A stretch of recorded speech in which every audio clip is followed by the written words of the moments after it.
Steven Seagal is, I don't know why he puts that upon himself, that he has to try to legitimize himself as a fighter. It's ridiculous. For years, Steven Seagal was seen as an invincible warrior in action films. On screen, he seemed capable of defeating anyone with just one hand. But what happens when the scripted fights end and a real challenge begins? A confrontation, without throwing a single punch, occurred during the filming of Exit Wounds in 2001. The set wasn't just filled with explosions and action scenes. It was also charged with a palpable tension that could be felt in every corner. Two very different figures, two opposing philosophies of martial arts, faced each other. Steven Seagal, the self-proclaimed invincible master, and Michael Jai White, a true martial artist with an impeccable track record in karate, kickboxing, and other disciplines. From day one, the relationship between them was tense, almost explosive. To White, Seagal was more of a movie star than a real fighter, and he didn't hesitate to make it clear, even in private. Rumors of a potential physical confrontation began circulating heavily. Some crew members claimed the tension was so intense that a real fight could erupt at any moment. However, no punches were thrown, reportedly because Seagal had no interest in stepping into a real exchange. Michael Jai White. Can I laugh in your face?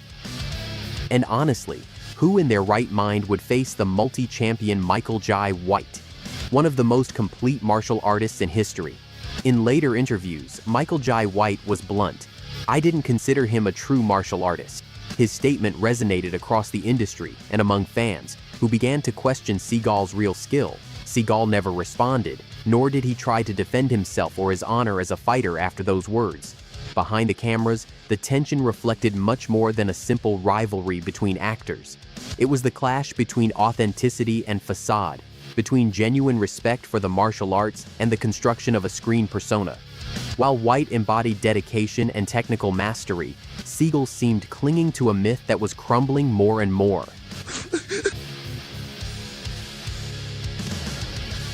Behind that image of strength and dominance hid a man who avoided facing his arch-rival, Jean-Claude Van Damme.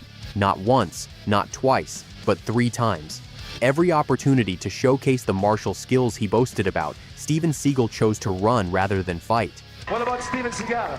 Can you tell Steven Seagal? Yeah, Steven Seagal. Okay, okay.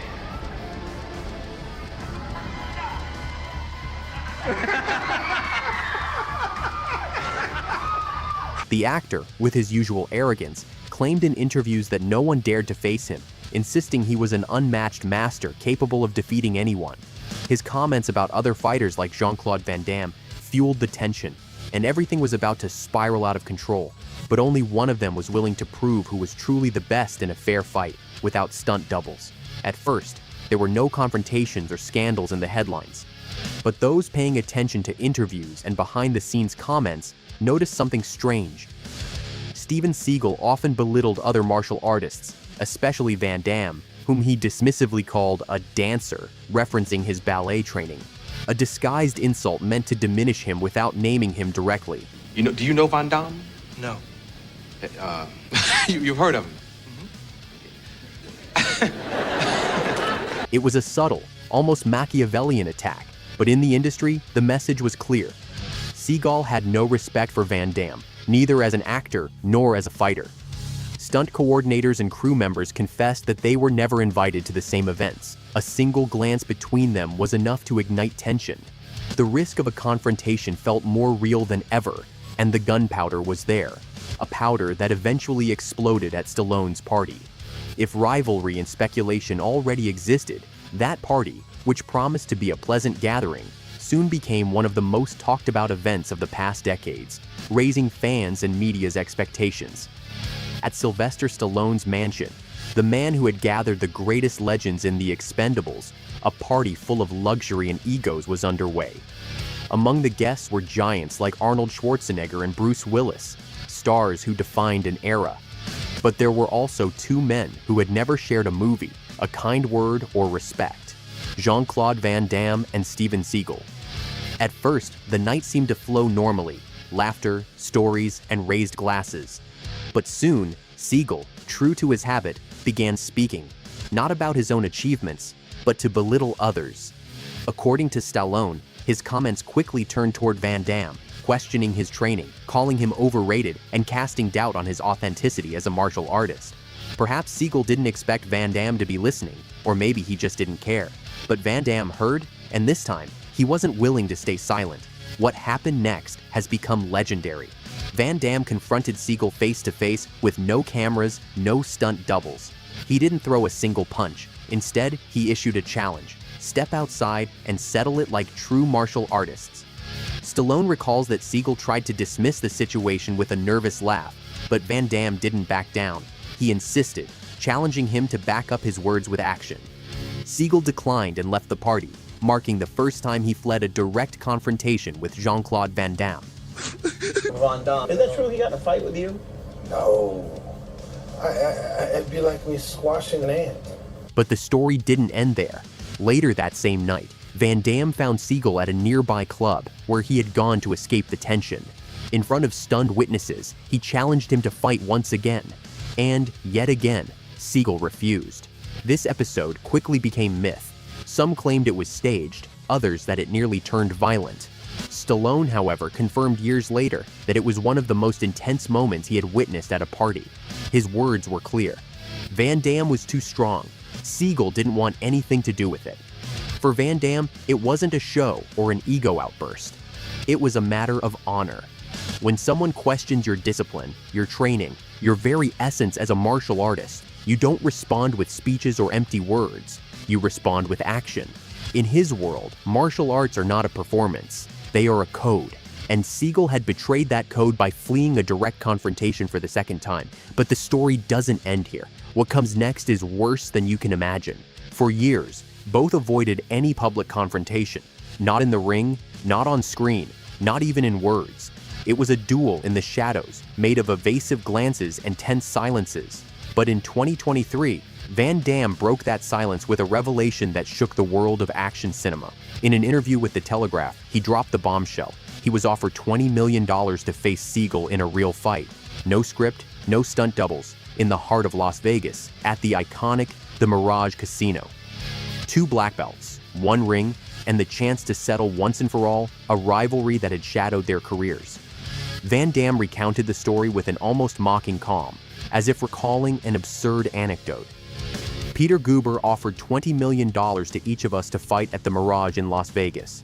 It wasn't a movie fight with a script or stunt doubles, but a real fight, one-on-one in the ring. But Seagal didn't accept. The news hit like a punch to the gut for the industry and the fans. This wasn't a rumor or a fan fantasy. It was a real offer, orchestrated by Peter Guber, a Hollywood giant who saw in this match the ultimate spectacle. The money was on the table, the stage was set, and Van Damme was ready to fight. But Seagal was willing to flee for a third time, and that's exactly what happened. That refusal wasn't just about declining a fight. It was fleeing from the truth. It revealed more than fear or ego.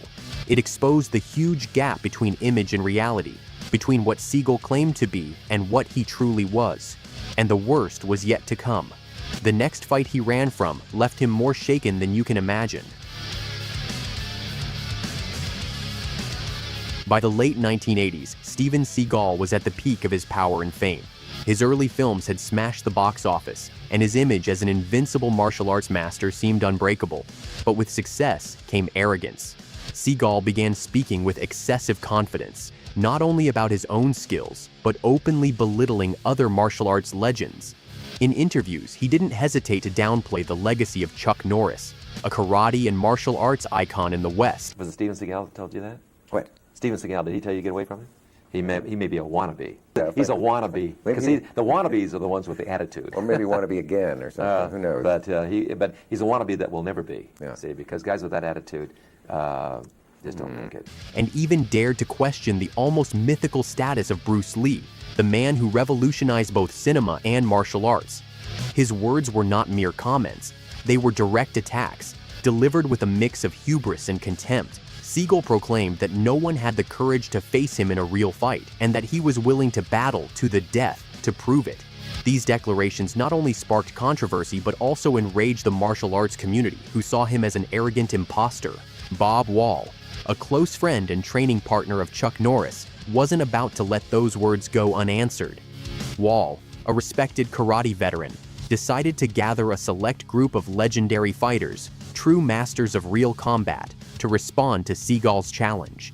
This group became known as the Dirty Dozen, a name evoking the toughness and determination of these warriors, which included figures like Bill Superfoot Wallace, Benny the Jet Urquidez, and other feared and respected champions worldwide. Tension escalated quickly. Specialized press and martial arts media began talking about a confrontation that could make history.